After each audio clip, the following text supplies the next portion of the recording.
Hello students, I hope you are doing well. My name is Ritu. Welcome to my channel. देखिए बेटा, last videos में हमने organic compounds के आप किस तरीके से नेमिंग करते हो इसके बारे में पढ़ा था। अब इस वीडियो में हम होमोलॉजी सीरीज के बारे में पढ़ेंगे। ठीक है, देखिए होमोलॉजी सीरीज क्या होती है कि जब मैंने आपको लास्ट वीडियो में फंक्शनल ग्रुप के बारे में बताया था, तो एक्चुअल में ये क्या होते हैं, एक तरीके से फंक्शनल ग्रुप ही होते हैं। फंक्शनल ग्रुप तो नहीं कह सकते हो कि मतलब ये कह सकते हो सिमिलर स्ट्रक्चर टाइप के या सिमिलर केमिकल प्रॉपर्टीज रखने वाले ऐसे सब्सटेंसेस होते हैं। तो देखिए इसमें क्या कह रहा है, the homology series is a group of organic compound having similar structures and similar chemical properties in which the successive component या compound differ from CH2 group only। देखिए फॉर एग्जाम्पल यहाँ हम मीथेन की बात करें CH4, मीथेन की बात करें C2H6, दोनों में गैप कितने का है, CH2 का। नेक्स्ट में बात करें इसमें और इसके सक्सेसिव में और इसमें कितने का गैप है, CH2 का। मींस इस टाइप की जो सीरीज होगी उसको हम क्या बोलेंगे, होमोलॉजियस सीरीज। ठीक है, आपको पता है एल्केन्स का जो फॉर्मूला होता है CnH2n+2 होता है, जहां पे n जो है वो नंबर ऑफ कार्बन को रिप्रेजेंट कर रहा है। ठीक है, इसी तरीके से जो एल्केन है आपके, जैसे फर्स्ट मेंबर है, सेकंड मेंबर है, थर्ड मेंबर है, फोर्थ है, फिफ्थ है, इन सभी में जो डिफरेंस है उनमें कितने का है, CH2 का है। इसी तरीके से होमोलॉजी सीरीज की जब हम कैरेक्टरिस्टिक्स की बात करें तो देखिए यूजुअली वो सेम जर्नल फॉर्मूले से रिप्रेजेंट किए जाते हैं, CnH2n+2। जब टू एडजेसेंट होमोलॉजी सीरीज की जब हम बात करते हैं, कंपाउंड्स की बात करते हैं, तो उनमें एक कार्बन और दो हाइड्रोजन एटम्स का डिफरेंस आता है। ये देख लीजिए, यहाँ पे भी देख लो बेटा। ठीक है, मॉलिक्यूलर मासेस की बात करें, ठीक है, तो वो क्या रहता है, डिफरेंट मॉलिक्यूल्स के जो टू एडजेसेंट होते हैं उनका जो डिफरेंस होता है उनका रहता है 14 यूनिट। ये तो वैसे भी आप कैलकुलेट कर सकते हो, मैंने क्या बताया, CH2 कार्बन का 12, H का 2 हो गया, टोटल 14। ठीक है, तो डिफरेंस कितना होता है, 14 यूनिट का रहता है। ठीक है, सबकी केमिकल प्रॉपर्टीज सिमिलर होंगी होमोलॉजी सीरीज के। ठीक है, और एक चीज और देखिए, उन सबकी अगर जो थोड़ा बहुत चेंज होगा, ठीक है, उनकी प्रॉपर्टी में, फिजिकल प्रॉपर्टीज में, वो उनके ग्रेजुअल मास में जो चेंज हो रहा है उसकी वजह से दिखाई देगा। ठीक है, एल्कीन्स की बात करें तो देखिए ethene C2H2, journal formula CnH2n, है ना, एग्जैक्टली सेम तरीके से इनमें भी जो देखो डिफरेंस देखिए बेटा, CnH2n। ठीक है, यहाँ पे भी CH2 का डिफरेंस आपको देखने को मिल रहा है ना। तो एल्केन, एल्कीन और एल्काइन, इन सब में ये सब क्या होते हैं, होमोलॉजियस सीरीज। देखिए बेटा, इससे पहले कि हमने होमोलॉजी सीरीज की बात करी जिसमें एल्केन, एल्कीन, एल्काइंस की बात करी, उसी तरीके से जो ऑर्गेनिक कंपाउंड्स होते हैं वो आपके haloalkanes, alcohols, aldehyde, ketones, carboxylic acid, इन सब में भी, इन सब के फॉर्म में भी ये होमोलॉजी सीरीज रखते हैं। देखो बेटा, जैसे मैंने आपको एल्केन में होमोलॉजिस दिखाई, एल्कीन में होमोलॉजिस दिखाई, एल्काइन में दिखाई, इसी तरीके से सिमिलर वे में haloalkanes, alcohol, aldehyde, ketone, carboxylic acid, इस टाइप की भी होमोलॉजी सीरीज प्रेजेंट होती है। यहाँ पे कुछ सैंपल प्रॉब्लम्स हैं, इनको आप पढ़िएगा। आपको समझ में नहीं आ रहा है तो कमेंट सेक्शन।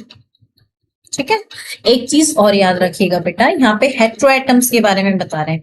हेट्रोएटम्स क्या होते हैं कि जब हम ऑर्गेनिक कंपाउंड के बारे में पढ़ते हैं तो हमने अभी तक क्या पढ़ा कि कार्बन एंड हाइड्रोजन होते हैं। कार्बन और हाइड्रोजन के अलावा जो एटम प्रेजेंट होते हैं, फॉर एग्जाम्पल हेलोजेंस की बात कर लीजिए, ऑक्सीजन की बात कर लीजिए, नाइट्रोजन की बात कर लीजिए, सल्फर की बात कर लीजिए, ये सारे ऐसे रहते हैं जो कहीं ना कहीं आपके फंक्शनल ग्रुप के फॉर्म में या किसी भी फॉर्म में उनसे जुड़े हुए रहते हैं। इस टाइप जो आपके ऑर्गेनिक कंपाउंड है उनसे जुड़े हुए रहते हैं, इसीलिए इनको हम क्या बोलते हैं, हेट्रोएटम्स। ऑर्गेनिक कंपाउंड में हाइड्रोजन एंड कार्बन के अलावा जो प्रेजेंट है वो सब क्या कहलाएंगे, heterocarbons. Next is functional group. Functional group की बात करें तो बेटा, एन एटम और a group of atom which makes the carbon compound react and decide its property. ठीक है, तो कोई आपका एटम या फिर ग्रुप ऑफ एटम जो काफी ज्यादा रिएक्टिव होता है और किसी भी आपके ऑर्गेनिक कंपाउंड की प्रॉपर्टीज को डिसाइड करता है। इस टाइप का जो ग्रुप होता है, ग्रुप ऑफ एटम होता है, उसको हम क्या बोलते हैं? Functional group. जैसे alcohol group OH, ethanol group ये जो यहाँ ये इसने क्या बनाया? एथीन से रिएक्शन करके इथेनॉल। ठीक है, तो इसमें जो प्रॉपर्टीज होंगी वो एथीन से बिल्कुल डिफर होंगी और इसकी जो प्रॉपर्टी होंगी ये OH की वजह से होंगी। समझ में आ रहा है? इसी तरीके से आपके और भी रहते हैं। एल्डिहाइड होता है, कीटोन होता है, कार्बोक्सिलिक होता है, एल्कीन्स होते हैं, एल्काइंस होते हैं, हेलोजेंस होते हैं। ठीक है, तो देखिए क्लोरीन, ब्रोमीन, आयोडीन ये सभी हेलोजन ग्रुप में आते हैं, हेलो ग्रुप में आते हैं और इनको हम क्लोरो, ब्रोमो, आयोडो कहते हैं। डिपेंडिंग ऑन क्लोरीन है, ब्रोमीन है और आयोडीन है, कौन सा एटम कार्बन एटम से लिंक्ड है, इसी के बेसिस पे जो ऑर्गेनिक कंपाउंड होगा उसकी नेमिंग भी होगी और उसकी प्रॉपर्टी होंगी। फॉर एग्जाम्पल, छोटा सा एग्जाम्पल लेते हैं, जैसे क्लोरो ग्रुप जोड़े तो देखिए क्लोरो मिथेन, मिथेन में एक हाइड्रोजन को हटा के एक क्लोरीन ने ले लिया तो क्या बन गया? Chloro methane. वहीं ब्रोमीन ने लिया तो ब्रोमोमिथेन, आयोडीन ने लिया तो आयोडो मिथेन। ठीक है, ये देखिए इन सभी को मिला के, इन एलिमेंट्स को क्लोरीन, ब्रोमीन और आयोडीन, इन सबको कलेक्टिवली हम क्या कहते हैं? हेलोजन कहते हैं। ठीक है, और इन्हीं को हम क्या बोलते हैं? हेलो ग्रुप भी कहते हैं। ठीक है, और हेलो ग्रुप को हमेशा एक्स सिंबल से रिप्रेजेंट किया जाता है। ठीक है, ये देखिए इसको हम हेलो ग्रुप कह लीजिए या फिर हेलोजिनो ग्रुप कह लीजिए, हेलोजेंस बोल लीजिए। ठीक है, चलिए बात करते हैं हम एल्किल ग्रुप। ठीक है, और एक चीज और याद रखना बेटा, एल्किल ग्रुप को R से रिप्रेजेंट करते हैं, हेलो ग्रुप को X से रिप्रेजेंट करें। एल्किल ग्रुप की बात करें तो क्या होता है? CH3। जब भी किसी भी एल्केन में से एक हाइड्रोजन को हटा लें तो क्या बनता है? आपका एल्किल ग्रुप बनता है। ठीक है, वहीं अल्कोहल की बात करें बेटा, अल्कोहल होता है आपका OH ग्रुप। जब कभी भी एल्केन के एक हाइड्रोजन को हटा के OH ग्रुप ले लेता है तो जो आपका बनता है वो बनता है हेलोजन, अल्कोहल। ठीक है, और इसका सफिक्स जो रहता है वो रहता है अल। ठीक है, for example ethanol, ethanal, methanol, methanal. ठीक है, ये इसका जर्नल नेम है, IUPAC नेम पढ़ेंगे हम थोड़ी से बाद में।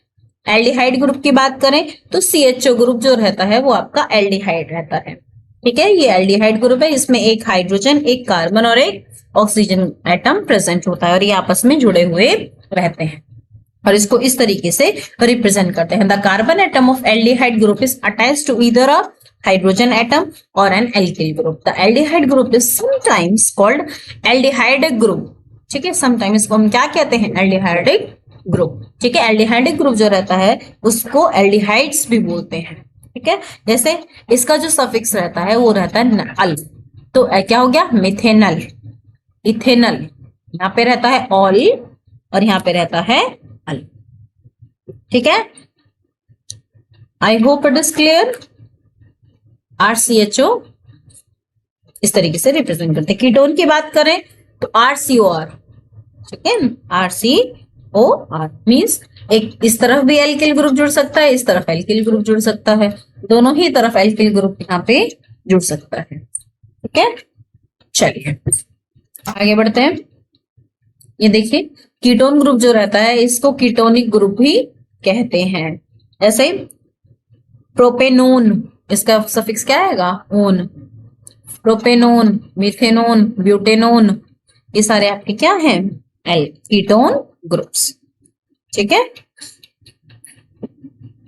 कार्बोक्सिलिक एसिड COOH, इस टाइप के जो एसिड होते हैं वो कहलाते हैं carboxylic acid. For example HCOH, methanoic acid, CH3COOH, ethanoic acid. इसी तरह के जो कार्बोक्सिलिक ग्रुप है जब भी किसी एल्किल ग्रुप के साथ जुड़ जाएगा तो क्या बन जाएगा? कार्बोक्सिलिक एसिड, डिपेंडिंग ऑन कितने कार्बन की सीरीज है। एल्किल ग्रुप, एल्किल ग्रुप की बात करें तो देखिए कार्बन कार्बन के बीच में डबल बॉन्ड जो रहता है वो एल्कीन ग्रुप रहता है, एल्कीन ग्रुप। ठीक है, कार्बन कार्बन के बीच में, और इसका जो नेमिंग होता है वो आता है इन, जैसे प्रोपीन, ब्यूटीन, पेंटीन, हेक्सीन, हेप्टीन। ठीक है। एल्काइन ग्रुप की बात करें, कार्बन कार्बन के बीच में ट्रिपल बॉन्ड होता है। For example propyne, butyne, ethyne. ठीक है।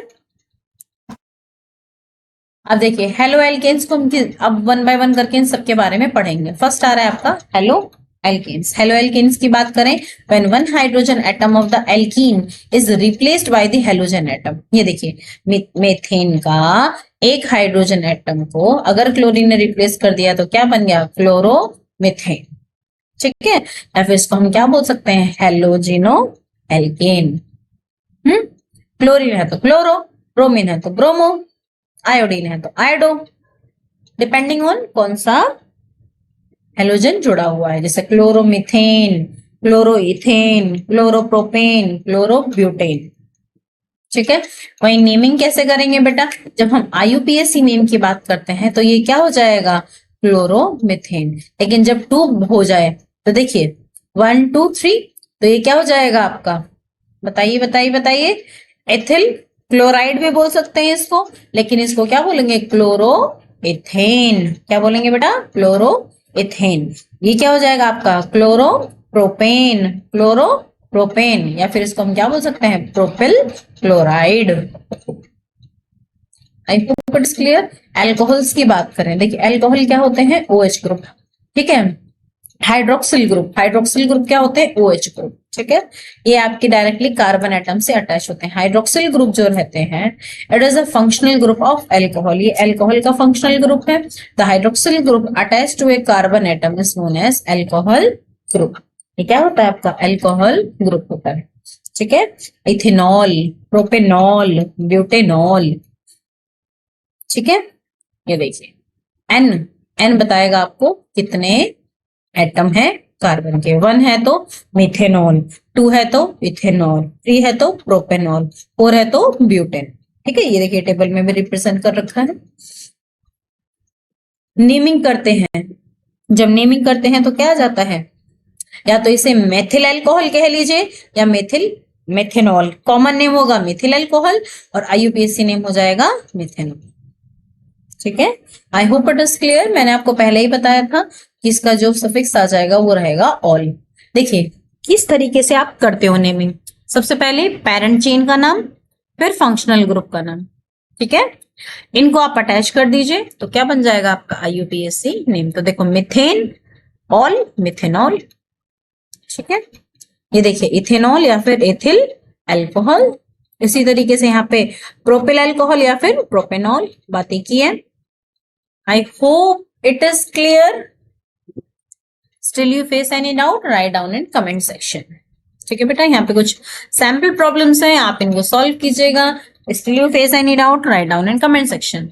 फिर बात करते हैं हम एल्डिहाइड्स की। एल्डिहाइड्स आर द कार्बन या carbon compounds which is containing a aldehyde group, CHO group. जहां कहीं भी CHO ग्रुप लगा होगा तो क्या हो जाएगा, वो एल्डिहाइड ग्रुप हो जाएगा। और ये किससे जुड़ा होगा बेटा, कार्बन एटम से। जैसे CH3COH, इथेनल, इसका सफिक्स क्या रहता है बेटा, अल, इथेनल। जैसे मिथेनल, इथेनल, प्रोपेनल, क्या जुड़ा हुआ है, CHO ग्रुप। क्या जुड़ा हुआ है, CHO group. So B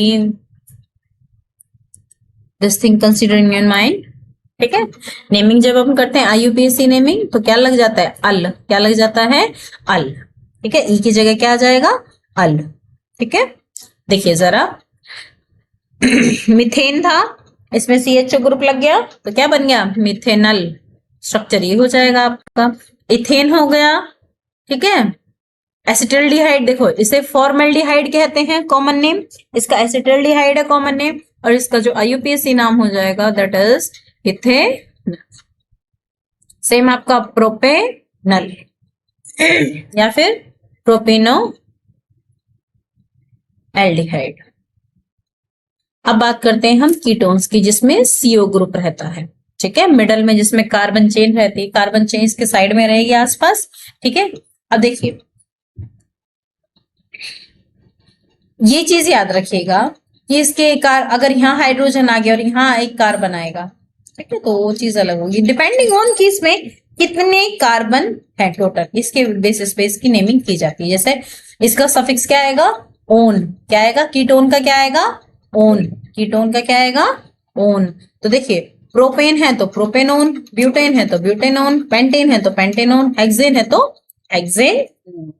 it is clear.